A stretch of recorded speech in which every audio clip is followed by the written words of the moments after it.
সন্ধে ৬টা নাগাদ আমি মন্দিরের উদ্দেশ্যে রওনা দিলাম। দেখলাম সেই রাস্তা থেকে লাইন। শিবরাত্রিটা এখানে মেলার মতো সেলিব্রেট করা হয়। চারিদিকে দোকানপাট বসেছে আর লোকজন কেনাকাটা করছে। বাচ্চাগুলো বেলুন কিনছে, এই কিনছে, বায়না করছে, আর এদিকে লম্বা লাইন সেই রাস্তার ওপর থেকে একদম মন্দির অবধি।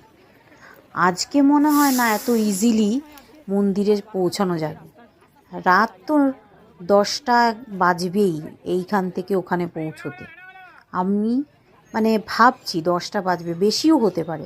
বিশাল লাইন। এত সুন্দর সাজিয়েছে রাস্তাটা, তারপর চারিদিকে যে দোকানপাট ঝলমল করছে, অনেক অস্থায়ী দোকান বসেছে, খেলনা টেলনা, কানের ইমিটেশন, কানের টানের অনেক কিছু।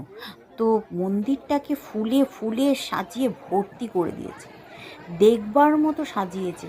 অবশ্যই এই শিবরাত্রির সময় মন্দিরটাকে খুব সুন্দর সাজায়। আর ওই নীলের উপোসের সময় যে সাজায়, আবার সাজায় ওই যে চৈত্র মাসে যখন জল ঢালা হয়, শিব ওই সবাই বাঁকে করে জল আনে, তখনও খুব সাজানো হয়। আর এইদিকে শ্রাবণ মাসে, সেটা শ্রাবণ মাসে, চৈত্র মাসে তো নীলের উপোস। আর দেখুন সবাই সব সেজে গুজে গেছে, আমি একমাত্র বাদ। কারণ আমি না সাজাগুজোতে একটু টাইম দিতে পারি না।